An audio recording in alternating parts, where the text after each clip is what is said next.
Big breaking news చూస్తున్నాము. ఆంధ్రప్రదేశ్ బాలకృష్ణ ఇటీవల చేసిన వ్యాఖ్యలపై తాజాగా టాలీవుడ్కు సంబంధించిన నారాయణమూర్తి దీనిపై స్పందించారు. మెగాస్టార్ చిరంజీవి గారితో పాటు రాజమౌళి, నారాయణమూర్తి, అలాగే ప్రభాస్, మహేష్ బాబుతో కలిసి జగన్మోహన్ రెడ్డి గారి దగ్గరికి ఆనాడు వెళ్ళారు. జగన్మోహన్ రెడ్డి గారి భేటీలో టాలీవుడ్ ఇండస్ట్రీలో ఆనాడు ఆర్ నారాయణమూర్తి కూడా అందులో పాల్గొన్నారు. తాజాగా బాలకృష్ణ వ్యవహారం సంచలనంగా మారిన తరుణంలో ఆర్ నారాయణమూర్తి గారు దీనిపై స్పందించారు. జగన్మోహన్ రెడ్డి గారు ఇటీవల విడుదల చేసిన లేఖ 100కు 100% కరెక్ట్ లేఖ, న్యాయబద్ధమైన లేఖ, మంచి పని చేశారు మెగాస్టార్ అంటూ అభినందించారు నారాయణమూర్తి గారు. అలాగే బాలకృష్ణ వ్యవహారంపై ఆర్ నారాయణమూర్తి సంచలన వ్యాఖ్యలు చేశారు. బాలకృష్ణ వ్యాఖ్యలపై చిరంజీవి స్పందన 100% నిజమన్నారు. జగన్మోహన్ రెడ్డి గారి ప్రభుత్వం ఎవరిని అవమానించలేదని ఆర్ నారాయణమూర్తి తాము కలిసినప్పుడు వైఎస్ జగన్ చాలా సంతోషంగా గౌరవించారన్నారు. ఆయన వైసీపీ ప్రభుత్వం సినిమా వాళ్ళను గౌరవించిన మాట నిజమన్నారు. సినీ పరిశ్రమ పెద్దగా చిరంజీవి వైఎస్ జగన్తో మాట్లాడారని ఆర్ నారాయణమూర్తి తెలిపారు. అక్కడ రిపోర్టర్ అడిగిన ప్రశ్నకు నారాయణమూర్తి గారు చాలా హూందాగా సమాధానం చెప్పారు. ఫస్ట్ ఆఫ్ ఆల్, మన ఆంధ్రప్రదేశ్ ప్రభుత్వ అసెంబ్లీలో కొద్దిమంది పెద్దలు చేసిన కామెంట్స్పై మెగాస్టార్ చిరంజీవి గారు స్పందించిన విధానం ఏదైతే ఉందో అది సత్యం అని అన్నారు. 100కి 100 సత్యం, 100% సత్యం అంటూ ఆర్ నారాయణమూర్తి ఫైర్ అయ్యారు.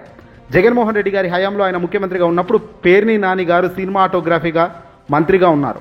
అప్పుడు ఇండస్ట్రీ నుంచి మెగాస్టార్ చిరంజీవి గారితో పాటు చాలామందిని వారు ఆహ్వానించారు. అందులో నేను కూడా ఒకరిని అని కూడా ఇక్కడ ఆర్ నారాయణమూర్తి చెప్పారు. చిరంజీవి గారే స్వయంగా నాతో ఫోన్ చేయించి మాట్లాడించారు. మీరు కూడా రావాలి అని నన్ను ఆహ్వానిస్తే నేను కూడా వెళ్ళడం జరిగిందని ఆర్ నారాయణమూర్తి చెప్పారు. ఇప్పుడు ఖచ్చితంగా మాట్లాడాల్సిన బాధ్యత నాపై ఉంది. ఆ రోజు జగన్మోహన్ రెడ్డి గారు గవర్నమెంట్ ఉన్నప్పుడు మేము సినిమా పెద్దలుగా మేమందరం అక్కడ వెళ్ళినప్పుడు మమ్మల్ని ఓ సినిమా కళాకారులను అందరి మెగాస్టార్ చిరంజీవి గారితో సహా జగన్మోహన్ రెడ్డి గారు అందరినీ గౌరవించారు, అది సత్యం అన్నారు ఆయన. ఇక్కడ మమ్మల్ని ఎవరిని ఇబ్బంది పెట్టలేదు, మమ్మల్ని ఎవరిని బాధ పెట్టలేదు. ఇన్ఫ్యాక్ట్ ఆ రోజు కరోనా కష్టకాలంలో ఉన్నప్పుడు సినిమా ఇండస్ట్రీలో చాలా ఇబ్బందుల్లో ఉన్నప్పుడు జగన్మోహన్ రెడ్డి గారు ధైర్యాన్ని ఇచ్చారని, రాష్ట్ర ప్రభుత్వం వెసులుబాటు ఇచ్చిందని కూడా ఆర్ నారాయణమూర్తి చెప్పారు. ఏదైతే ఈరోజు జగన్మోహన్ రెడ్డి గారిపై జరుగుతున్న అసత్య ప్రచారాన్ని తిప్పికొట్టే కార్యక్రమం చేశారు నారాయణమూర్తి గారు. బాలకృష్ణ చేసిన పని కరెక్ట్ కాదని, నందమూరి బాలకృష్ణ అయ్యకు అసలు నీకెందుకయ్యా అంటూ కూడా నారాయణమూర్తి అన్నారు. పదే ఫోన్ చేసిన బాలకృష్ణ రాలేదని, బాలకృష్ణ సినిమాలతో పట్టించుకునే లైన్లో తాను ఉండడని, పైగా ఇలాంటి వ్యాఖ్యలు చేయడం కరెక్ట్ కాదన్నారు. ఏదేమైనప్పటికీ కూడా చిరంజీవి గారు తన లేఖలో రాసిందే సత్యమని, అది 100% జరిగింది కూడా అదే అంటూ నారాయణమూర్తి ఇక్కడ సంచలన బాంబు పేల్చారు.